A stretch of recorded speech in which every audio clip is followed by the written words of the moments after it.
Jornal com a Palavra Cidade de hoje recebe o juiz Azevedo Hamilton Cartacho, presidente da Associação dos Magistrados do Rio Grande do Norte, a AMARNE.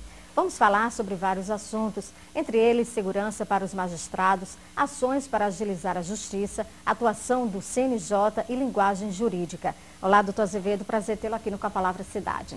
Prazer estar aqui, dona Gisele. Vamos começar falando sobre a sua gestão na AMARNE, que completou há pouco tempo um ano. Qual o balanço e as metas para este ano? Olha, o balanço é muito positivo. A AMARNE, ela trabalha basicamente pelas condições de trabalho dos aproximadamente 215 juízes e desembargadores que hoje temos no Rio Grande do Norte. Quando o juiz e o desembargador têm melhores condições de trabalho, ele presta um melhor serviço para uma população de mais de 2 milhões de pessoas que nós temos no nosso estado. Então é uma alegria muito grande estar à frente da associação, estar buscando essa assessoria para os magistrados, funcionários, para que eles possam fazer um trabalho o mais efetivo possível em prol da sociedade. E as metas para este ano?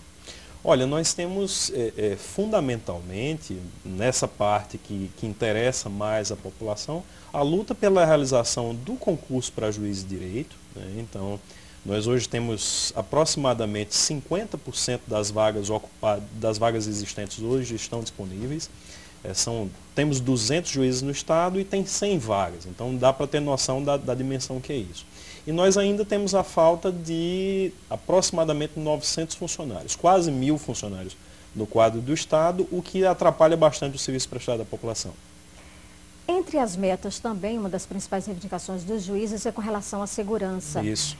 Existe situação de risco também para os juízes do Rio Grande do Norte? Infelizmente, com muita frequência. Nós hoje temos no Brasil o Programa de Proteção à Testemunha, né? Mas para juízes e desembargadores que estão na frente na luta contra a criminalidade, que é o encarregado de fazer a denúncia, no caso do promotor, ou o juiz, no caso de proferir a sentença que vai levar aquele determinado indivíduo para a prisão, muitas vezes perigosos, quadrilhas perigosas de tráfico, de assalto e tal. Então, para essa pessoa que está na linha de frente, ele não tem essa segurança garantida. E ao garantir segurança para o juiz de direito, para o promotor de justiça, essa é uma proteção para a sociedade, porque certamente que o juiz que estiver fragilizado, que estiver com a sua família em risco, fique inviabilizado na sua atividade. Então isso é uma garantia, é uma reivindicação, porque se tem segurança para a testemunha, tem que ter segurança para o juiz também. Agora, essa segurança seria viabilizada, então, através de quê? No fórum ou a segurança própria do magistrado? Na verdade, existem várias vertentes nisso aí, né? Você precisa de coisas como um detector de metal, uma coisa meio básica que existe em toda instituição bancária. Detector de metal, para que não se entre armado no fórum, possa, de repente, praticar um crime ali dentro. Mas você tem outras, como para juízes que estejam numa situação de efetivo risco concreto naquela situação, que ele possa ter acesso com maior desenvoltura possível, né? Então, para que ele possa ter acesso a uma segurança instantânea, que ele possa ter 2 policiais para andarem com ele, se for necessário, quando houver uma situação de risco concreto naquele momento. Evidentemente que se não houver nenhuma situação de risco, não há necessidade disso. Agora, né? se existir, deve ser uma situação de sigilo, mas assim, a gente já teve casos, ou há casos de juízes que foram ameaçados, doutor Azevedo? Olha, a gente fala que nós temos tido muito apoio do Gabinete Militar do Tribunal de Justiça, nós temos também a Secretaria de Defesa Social também nos apoia bastante. Então o que a gente está dizendo não é que não existe segurança, mas que é preciso que haja um plano organizado de segurança para os juízes, para os promotores de justiça, que possam dar uma sustentação melhor. Já houve inúmeras situações aqui no estado, elas não são divulgadas por razões até para não comprometer as investigações, mas já houve inúmeras situações aqui no estado em que, graças a uma intervenção da polícia e até uma atuação do magistrado de pedir a segurança, que elas foram sanadas, mas ainda assim de uma maneira muito incipiente. O que a gente quer é a profissionalização desse trabalho de segurança. Agora, a questão da segurança envolve mais, da insegurança no caso, envolve mais as comarcas do interior, que tem mais, digamos assim, mais perigo para um magistrado? elas afetam indistintamente o Estado inteiro. Nós temos casos gravíssimos que são julgados aqui na capital.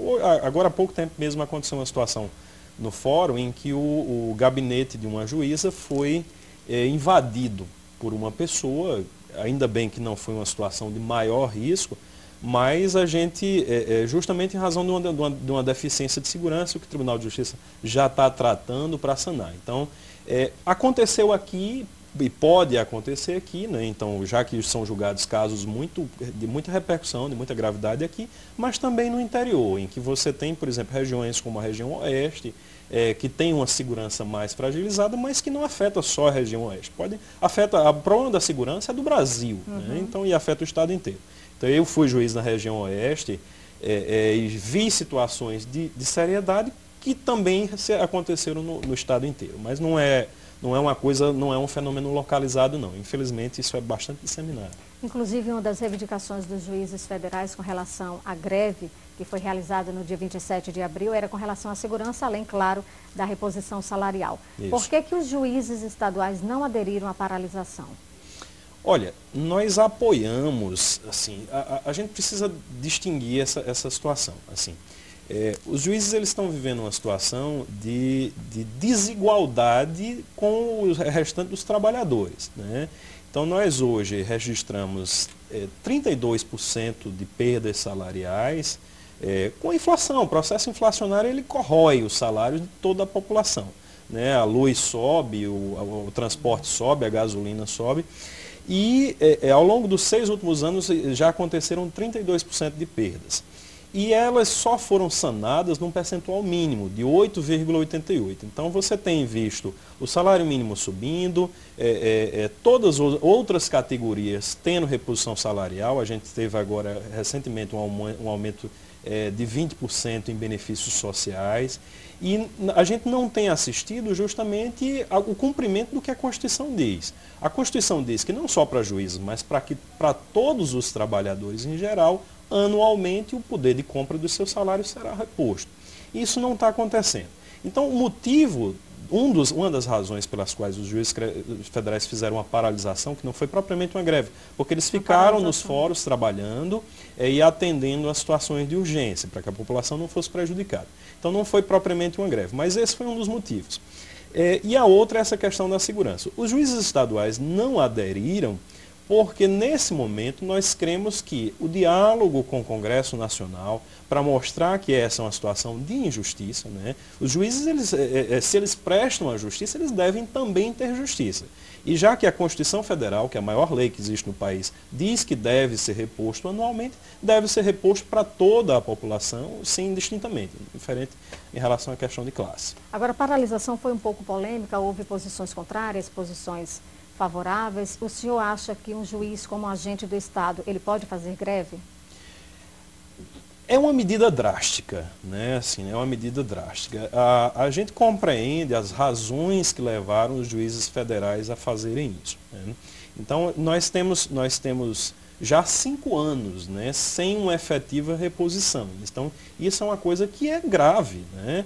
Imagine qualquer trabalhador numa situação há 5 anos sem ter nenhuma espécie de amenização dessa sua situação salarial.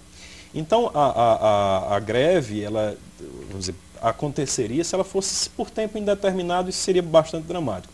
Mas foi apenas uma maneira de sinalizar para o Congresso Nacional que ele precisa dar devida atenção para essa situação e tratar juízes e desembargadores como qualquer, vamos dizer, garantindo a eles direitos que são garantidos a toda a sociedade, né? Eles que são garantidores do direito da população, o direito que é garantido para toda a sociedade. Mas é uma medida efetivamente muito forte e que, neste momento, a posição dos juízes estaduais, dos juízes trabalhistas, é de continuar o diálogo com o Congresso Nacional para tentar mostrar que essa situação precisa ser solucionada. É porque, assim, a sociedade, a gente que não é da área jurídica, assim, tem um impacto, né? Por exemplo, o juiz fazendo greve, como o senhor falou, uma medida drástica.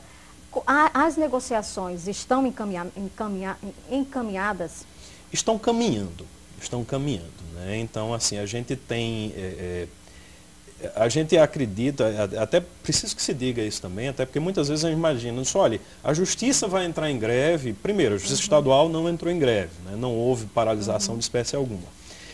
Segundo que, mesmo quando isso acontece, da mesma maneira que, por exemplo, quando a saúde faz greve, todos os casos de urgência são devidamente atendidos, a população não fica desassistida do seu poder judiciário durante esse período, né? Então, mas as atuações corriqueiras do dia a dia, elas têm um outro tratamento, né? Então, muitas vezes se foca o trabalho no trabalho interno, então, em relação a isso. Mas não há perecimento do direito, ou seja, ninguém vai perder o seu direito. Se você está com um problema com o plano de saúde, que é urgente, está com a sua luz cortada, está com alguma espécie de emergência, certamente o Poder Judiciário vai lhe atender em relação a essas necessidades.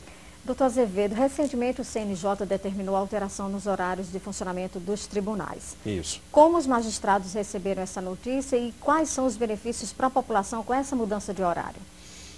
Olha, assim, o CNJ determinou o seguinte, que ele decidiu que iria, isso ainda não está em vigor, né?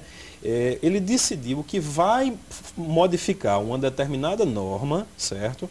Que altera o horário e unifica nacionalmente, ou seja, ainda não está valendo. Dizendo que o atendimento externo passa a ser das 9 até as 18 horas. O que acontece? Nós, aqui no Rio Grande do Norte, nós já trabalhamos das 7h30 até as 18h30. Então, assim, do ponto de vista de aumentar o trabalho do Poder Judiciário, isso não está acontecendo. Nós já estamos trabalhando, inclusive, mais do que o horário que está sendo previsto, né? Além disso, nós já trabalhamos também nos finais de semana. Qualquer pessoa que tem uma emergência com o Poder Judiciário, que precisa do Poder Judiciário, ele pode procurar o plantão do Poder Judiciário e será devidamente atendido. O que é a única coisa que modificaria aqui? A gente estaria modificando o horário de atendimento externo, que hoje aqui no Rio Grande do Norte é das 7h30 até as 14h30. Né? O que a gente avalia? A reclamação que existe da população, o anseio da população em relação ao Poder Judiciário, é em relação à rapidez dos processos. Não há reclamações aqui no nosso estado de que o advogado ou a população não está conseguindo ser atendido, né? Então, tem tido o devido atendimento, ainda após as 14h30, no mesmo dia, se tratar de qualquer questão urgente, há o atendimento, nenhum atendimento é sonegado. Apenas as coisas corriqueiras são concentradas nesse horário de atendimento externo pela manhã. Qual é a vantagem disso? É que as equipes, elas ficam liberadas para, numa parte do dia, fazer o atendimento à população, prestar informação. Muitas vezes a pessoa recebe aquele documento, não sabe exatamente de que se trata e precisa de uma explicação, recebe um documento de um advogado. E na parte da tarde, quando o juiz julga um processo, ele diz, olha, cumpra-se isso, faça-se aquilo. Ele determina uma série de providências inclusive para que a pessoa receba aquilo que tem direito, né? E essas providências são tomadas na parte da tarde. E elas são muito importantes, e é isso que a gente precisa deixar claro, que esse horário na parte da tarde em que as pessoas estão trabalhando, ele serve para que os processos tenham um andamento mais rápido. Então, com essa formatação que o Rio Grande do Norte tinha, do ano passado para cá, nós ganhamos 15% de produtividade. Aliás, mais que 15%, é 15, quebrado, quase 16%. Então, assim, ou seja, é uma coisa que atende ao que a população mais quer, que é uma justiça rápida, né? Então, assim, essa alteração foi tomada sem conversar com as pessoas que prestam serviço para a sociedade. Então, a gente está aguardando, o Tribunal de Justiça ainda não tem posição em relação a esse assunto, e os tribunais do Brasil vão avaliar, porque, inclusive, isso não toma em consideração peculiaridades locais, né? Então, por exemplo... Seria um horário para todos os tribunais do Brasil, um horário igualitário? É um horário unificado para o Brasil inteiro, né? E isso evita que a pessoa que está na ponta prestando o serviço, vamos dizer, quem está na ponta prestando o serviço, normalmente tem o conhecimento de como prestar o melhor serviço possível. Então, essa uniformização num país como o Brasil, que é do tamanho de um continente, ela não é, ela muitas vezes força determinadas situações, violando situações locais, né? Então é uma coisa que é meio complicada. Uma outra coisa que eu só queria deixar claro também é que a justiça está num processo de ficar 24 horas por dia acessível, né? Que é o que a gente chama do processo virtual. Né? Então essa palavra, essa expressão bonita, quer dizer simplesmente o seguinte, que o seu processo estará integralmente disponível na internet. Hoje, nos juizados especiais, que a gente chama, conhecido pela população muitas vezes por juizado de pequenas causas, né? Mas nos juizados especiais, todos os 100% dos processos do Estado estão disponíveis 24 horas por dia na internet. Com relação aos processos da justiça comum, ou seja, que não são nos juizados, esses processos estão a gente está concluindo esse processo ainda. A gente ainda não está, mas, ou seja, em breve, o cidadão não vai ter só o horário de atendimento externo. Ele vai estar 24 horas por dia da sua casa podendo acessar, não só o cidadão, o advogado também, então o advogado que é profissional disso também, ele vai ter acesso para fazer isso do seu escritório sem precisar nem ir ao fora. Exatamente. O presidente da AMB, o desembargador Nelson Calandra, disse numa entrevista que precisamos de uma justiça de resultados. Isso. Que resultados seriam esses, doutor Azevedo, para realmente satisfazer, para tirar aquela, digamos assim, ainda aquela mancha de amorosidade na justiça no Brasil? Assim, essa ideia da morosidade, a gente até, num outro programa de televisão um dia desse, a pessoa me perguntou por que 32% da população confia no Poder Judiciário. E a gente fala que isso reflete uma imagem de séculos do Poder Judiciário brasileiro. Só que nos últimos 10 anos o Poder Judiciário passou por uma revolução interna, que ainda não repercutiu nessa imagem externa. Hoje nós temos o processo virtual, o processo digital na internet, as audiências, o carimbo praticamente não existe mais, as audiências são gravadas em áudio e vídeo, então isso é um processo que está acontecendo. Agora, são medidas que a gente toma de eficiência. Nós hoje ainda podemos, sempre é possível melhorar, mas nós hoje já estamos trabalhando com mais ou menos um nível de 80% a 90% de eficiência. Agora, a gente não pode ignorar que entram 25 milhões de processos por ano no Brasil, o que dá mais ou menos 50 milhões de habitantes com processo no judiciário todos os anos. Isso dá mais ou menos 1/3 da população. Então, hoje o Poder Judiciário está submetido com aproximadamente 20 mil juízes no Brasil inteiro, tem que julgar 25 milhões de processos por ano. É muita coisa, é muita coisa. Então, assim, a gente busca, a missão do Poder Judiciário é que o cidadão vá lá e resolva o seu problema. Que seja ele para receber uma conta, seja com ação contra o governo, para receber um medicamento ou para discutir um contrato. Então, que ele vá à justiça e obtenha o resultado que ele foi lá buscar. Agora, com a quantidade de recursos, a quantidade de processos está aumentando vertiginosamente e a gente está chegando num limite. É preciso que outras instituições do governo, certo, funcionem, porque o judiciário não pode ser solução para tudo. Vamos dizer, a gente precisa ter uma ANEEL, uma Agência Nacional de Energia Elétrica que funciona, uma Agência Nacional de Aviação Civil que funcione, a gente precisa ter uma Anatel que funcione, para que o judiciário seja o último recurso. E, infelizmente, hoje no Brasil, o judiciário tem sido o primeiro recurso. As outras instituições do Estado não estão funcionando e as pessoas precisam procurar o Poder Judiciário como primeira medida porque essas instituições não funcionam adequadamente. Agora, os juízes, cada magistrado, eles têm uma meta a cumprir? Por exemplo, aqueles processos que eles têm que julgar até determinado período, como é que funciona esse trabalho? Isso é uma coisa muito boa você ter colocado, assim, porque hoje a meta do judiciário é que nenhum processo demore mais do que 3 anos para ser julgado, né?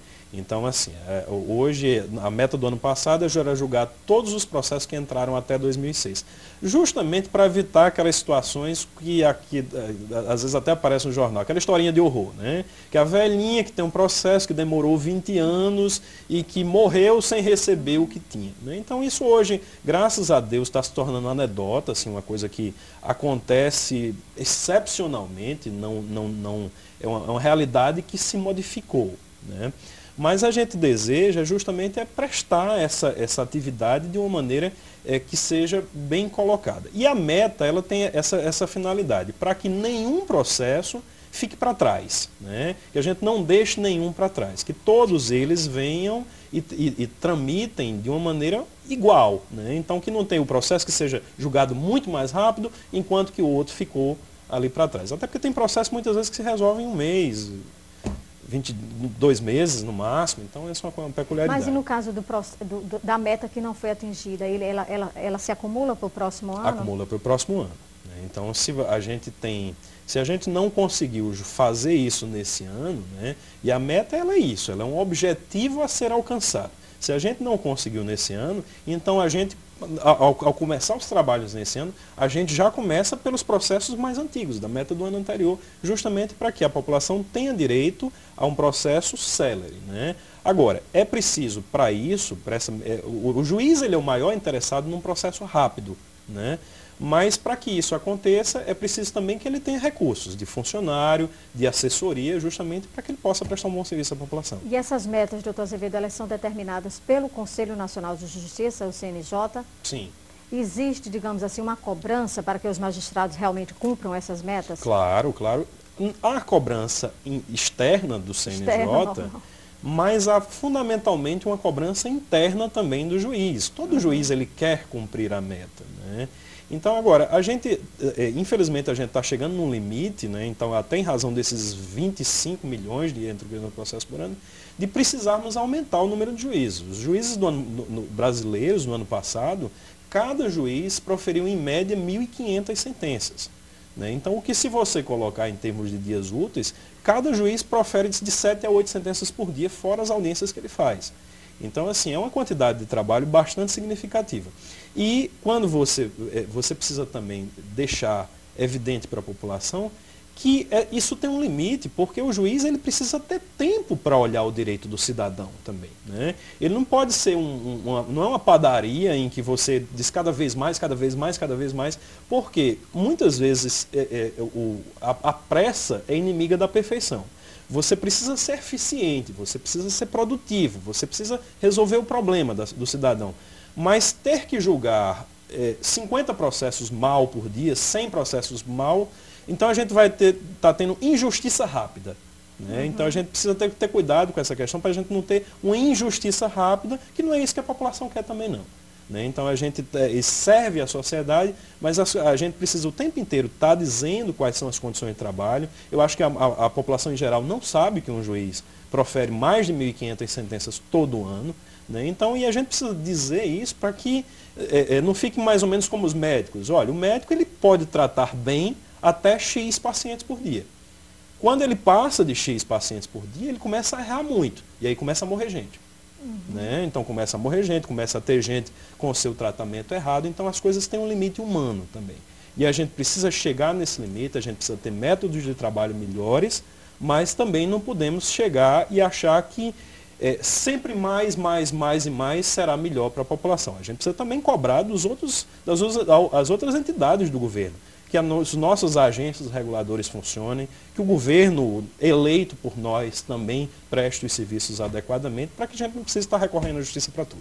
Agora, o senhor não acha que depois da criação do CNJ, a atuação do CNJ justamente nesses aspectos na cobrança também fez com que o judiciário, o magistrado, olhasse mais para si, para ver os erros que teriam que ser corrigidos? Claro, eu concordo muitíssimo com isso. Veja bem, até para ficar claro, assim, o Conselho Nacional de Justiça é uma coisa boa. Ela é uma coisa boa, sim. Se a gente tiver que resumir numa palavra, é uma coisa muito boa. O Conselho Nacional de Justiça é muito bom. Ele uniformiza, ele cria meta, ele cria política nacional, ele organiza a informatização. Tudo isso é muito bom, né? E a gente tem um compromisso com o Conselho em relação a isso. Até porque o Conselho quer o bem do judiciário para que possa prestar um bom serviço à população. Então, a meta, ela vem justamente para agregar nesse processo. Ele organiza o trabalho, né? Agora, e essa atuação, inclusive, passou a fomentar uma reinvenção do Poder Judiciário. Hoje, não tenho dúvida alguma, com a ajuda do CNJ, o Poder Judiciário é muito mais eficiente. E a nossa meta, até porque nenhum juiz gosta de ter muito processo. Nenhum juiz gosta que os seus processos não andem da maneira como ele gostaria. A nossa meta é fazer o melhor trabalho possível. Agora vamos mudar um pouquinho de assunto, falar Claro. sobre que a gente vê muito comum na imprensa, notícias sobre envolvimento de juízes em brigas, confusões. Isso. O que é que o senhor acha desse tipo de comportamento? Como é que deve ser o comportamento de um juiz, de um magistrado? Olha, o juiz ele deve ter a obrigação de ser exemplo. Né? Então, para a gente resumir, ele está numa função, o juiz, da mesma maneira que o padre, que o deputado, qualquer pessoa que esteja numa função de autoridade, ele tem que dar exemplo no cumprimento da lei. O juiz mais ainda, porque ele tem a obrigação de aplicar a lei. Isso é o ideal. Agora, é uma classe composta de seres humanos. Nós hoje temos aproximadamente 20 mil juízes no Brasil e não são todos santos, né? Não é uma classe uniforme. E eventualmente vai acontecer um problema de um juiz que bebe e dirige, você vai ter o problema de um juiz que se envolve numa briga, numa confusão, o juiz que dá carteirada. Então, assim, você vai ter situações, inclusive coisas que, como muitas vezes aparecem na população, do juiz que vende sentença. Então, a gente não pode tapar o sol com a peneira, porque já foi noticiado que o juiz Lalau vendia sentença, que todo mundo viu essa história. Né? Então, essas situações de desvios, de erros, do mesmo jeito que acontece nos engenheiros, nos contadores, nos médicos, no cidadão que é comerciário. Então, do mesmo jeito que acontece em todas as classes da sociedade, também vai acontecer dentro dos juízes. O que é o nosso papel? O papel do Poder Judiciário, o papel das associações de magistrados, é defender que ele seja tratado como um cidadão comum, certo? Que ele seja punido com a mesma punição que é aplicável para o cidadão comum, mas também que a gente não crie um clima de caça às bruxas. De que porque é um juiz, aí ele não vai ter direito às coisas que qualquer cidadão brasileiro tem. Né? Então é um tratamento igualitário, seja para o bem, seja para o mal. Seja punido de acordo com a pena que a lei prevê. Ok, o nosso tempo está quase terminando, mas ainda tem uma pergunta. Está tramitando no Congresso o projeto de lei da deputada Maria do Rosário, do PT do Rio Grande do Sul, hoje na Secretaria de Direitos Humanos da Presidência da República, sobre a questão da linguagem jurídica, que também vem se debatendo há muito tempo. Eu gostaria, o senhor concorda com isso? E ainda faço mais uma pergunta. O juridiquês é um vício ou uma necessidade? Boa pergunta. Não, olha, toda profissão técnica, ela seja da engenharia, seja da medicina, seja de contador, qualquer que seja, ou psicologia, qualquer que seja a profissão técnica, existe uma determinada terminologia técnica. Qual é a diferença do caso do Poder Judiciário? É que ele está mais em contato com a população. Então, o uso de termos técnicos, ele é necessário em certa medida. Agora, 80% disso pode ser tirado. 80% disso pode ser tirado, as pessoas podem redigir de maneira mais simples. Eu li o projeto da deputada e ela propõe assim, que depois de fazer cada sentença, o juiz traduz aquilo ali para a linguagem simples do dia a dia. Porque também não há erros de interpretações também, por causa justamente dessa linguagem? Mas com o detalhe de que isso não vai fazer parte da sentença em si. É como se fosse uma espécie de uma tradução. Né? Então, assim, a gente acredita que essa obrigatoriedade dessa tradução é ruim num poder que já está assoberbado com 25 milhões de processos por ano. Então, é mais uma coisa para se fazer atrapalhando o que o cidadão quer, que é justiça rápida. Né? Então, nós somos favoráveis, eu acho que o projeto da deputada é muito bem intencionado, mas ele podia ser reformulado para dizer que o juiz, tanto quanto possível, deverá utilizar a linguagem mais simples possível nas suas sentenças. E é possível sentenciar de forma simples, numa linguagem simples? Em certa medida, sim. Em certa medida, sim. Isso é um esforço, precisa ser um esforço consciente também do Poder Judiciário. Criar, modificar essa tradição, muitas vezes, e tal, e conseguir ir fazendo isso. Que já está em franco andamento, viu? É bom dizer isso também. A gente tem contato com trabalhos feitos pelos colegas e a gente já percebe que hoje em dia as sentenças são bem mais curtas, hoje em dia se escreve muito menos e se usa a linguagem mais simples possível, mais direta possível para resolver o problema. Agora, às vezes o problema é muito complexo, muito difícil e não tem como.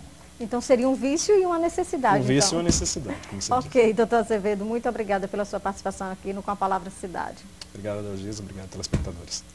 A gente entrevistou o presidente da AMARNE, a Associação dos Magistrados do Rio Grande do Norte, o juiz Azevedo Hamilton Cartacho. Para você, muito obrigada pela companhia e até o próximo programa.